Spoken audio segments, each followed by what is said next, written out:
of you know this. I learnt this when I was at the Tourism Business Conference last week, but Canadians visiting South Africa for a holiday can do so without a visa. They're one of about 30 countries that don't have to get a visa. But Canada, it seems, doesn't return the favour to us. In fact, it can take a very long time to be issued any type of visa for Canada.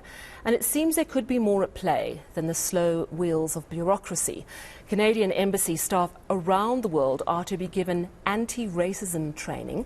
There are accusations that there is systemic racism on the part of Canadian officials when it comes to issuing visas to Black and Indian South Africans. In fact, these very issues have even been debated in Canada's Parliament. Now, Kevin Vuong is an independent Canadian politician. He's been in South Africa to look at this issue. He's been here for the past week, and he joins us in studio now. Mr. Vuong, thank you so much for joining us. Just talk to me, give me a bit of context, because we haven't covered this much at all. What are the sort of complaints around visa processing for South Africans wishing to visit, and visas of all kinds? So, Sally, there's kind of like two groups of allegations, some very alarming allegations that have been raised by constituents to my office. One of which is that it seems like a disproportionate number of Black and Indian South Africans are having their visas or their work permits, study permits declined or outright refused, and then also really exorbitant and long wait times that seem to be inconsistent with kind of a broader trend of slowly improving turnaround times. And so those very alarming allegations are why I'm here, and ultimately why I went to meet with Canada's High Commissioner, Chris Cooter, to try to get to the bottom of what's going on at the mission. So how did that meeting with Canada's High Commissioner to South Africa go? So, Sally, one of the things that I found really disappointing and concerning is the High Commissioner told me that there are no issues. Everything seems to be great. But that's completely inconsistent with not only the allegations that I have heard from my constituents, but frankly of a parliamentary report that was published last year, May, around, quote, overt and subtle racism, end quote. In fact, there's a specific table that looks at the refusal rates of study permits for Africa. No other region or country in the world, but specifically calling out how it seems to be higher than everywhere else. There's one other thing that I want to raise, Sally, that I think was a red flag for me. Now, you have to understand, I represent a downtown Toronto riding, which is where multiple conventions, summits, conferences are held. It's hospitality. We have some of the great facilities. And there was supposed to be last year in October a Gabon Canada Trade Investment Forum event. But none of the African invitees, which, by the way, were invited by the Canadian government on Canadian letterhead, could get visas to attend. And as a result, that event had to be canceled. How do you reconcile that? Officially invited by the Canadian government, and somehow the locally employed staff are not giving them visas? What was the official reason given? A number of different reasons. I think it's unique to every individual, but it set off alarm bells. And unfortunately, this is part of a pattern that we seem to be seeing. In May of last year, Canada hosted the World AIDS Conference. It was the same thing. Yeah. African delegates had issues. And for me, I know that Canadians would be alarmed because this is not living up to our standards. It's not living up to our values. I mean, I was going to say, you know, we're used to Canada not really doing anything wrong. So it's quite refreshing in a way to have to deal with this, quite disconcerting as well. If there isn't a problem, as the High Commissioner has told you, why then the need for this anti-racism training, which apparently is happening amongst staff working in foreign offices? Well, I think the Canadian government, and really Canada writ large, is proud of our multiculturalism.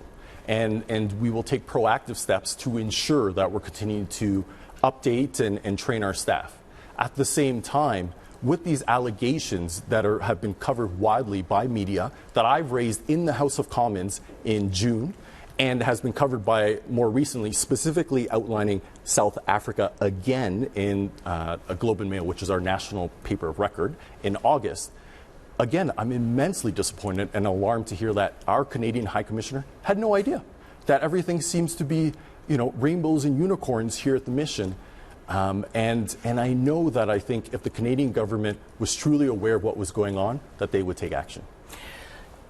Is it about anyone from South Africa, Or are you seeing a different approach between a white South African, such as myself, or a black or Indian South African? Or are you seeing just a blanket response of, oh, Africa must be problematic? So I think some of the allegations talk about how this particular mission has hired locally engaged staff, and there are questions around do the people who have delegated authority to say yes or no to visas, are they representative of the brothers and sisters here of South Africa? Are they representative of the country? What I'm definitely hearing is their actions are not representative of Canadian values. And that is immensely concerning, especially because, earlier as part of my trip, I had visited District 6 Museum. I had seen the real human consequences of apartheid on the ordinary people. And I think Canadians would be both angry and ashamed to learn that there might be people who are perpetuating the same injustices of apartheid in our name. So what's going on here? Because obviously it's not written into the rules. There's a clear, non-racial approach to granting visas.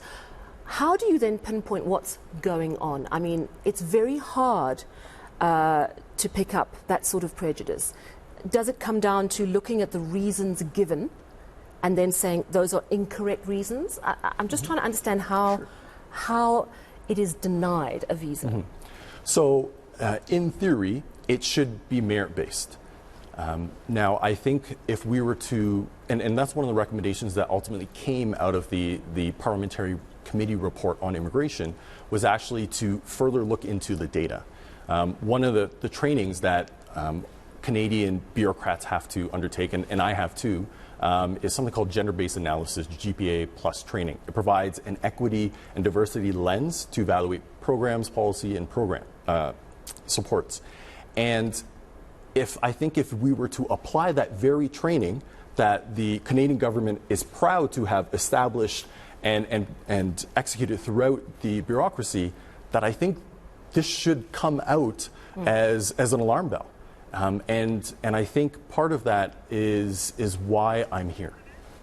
Right, so you've not only met with Canada's High Commissioner here in South Africa, but you've also been speaking to a lot of people in South Africa. What have you found?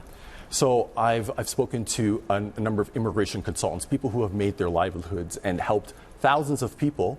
And frankly, I'm grateful to all these people who have chosen to either study in Canada or make Canada their home. We're very lucky that way.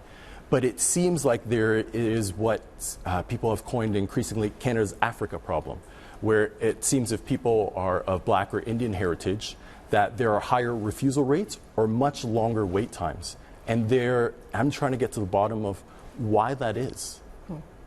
And you said that a deeper dive into the data is required. Is that going to happen? Well, I can tell you, Sally, the House of Commons of Canada returns next. Polarizing, and immigration is a very hot topic. Despite Canada's progressive laws, do you think the same thing is happening in Canada? Listen, Sally, Canada, like I think every country, isn't perfect. I think we work very hard and we aspire to be a truly inclusive country. But we know that, like South Africa, we have our challenges, right? And so we continue to face our own issues in reconciling Canada's own history.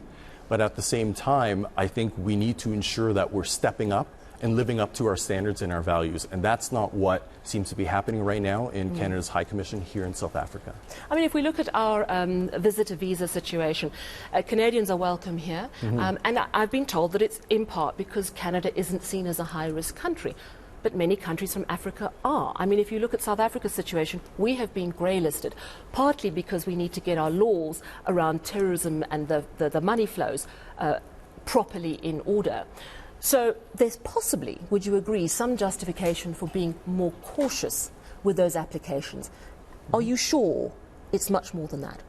Well, I think if I try to compare South Africa processing times, for example, which are well in excess of months, sometimes even half a year, and say India or the Philippines, where they can process visas in a month or less, right? So, and Canada and South Africa share a lot in terms of our shared Commonwealth history. We're lucky that a lot of South Africans have chosen to call Canada home and make Canada home, right? And so there are those cultural and familial ties as well too. And I think, yes, we have to be careful. We have to ensure that we're protecting the safety of South Africans and Canadians from terrorism, from any other different elements, right? But when there's such a glaring issue like this just staring you in the face, you have to ask questions, you have to act. Absolutely. So do keep us posted when you go back to Canada, speak to the new immigration minister and let us know what they tell you. Thank you so much for joining us in the studio. That, of course, is an independent Canadian politician. His name is Kevin Vuong.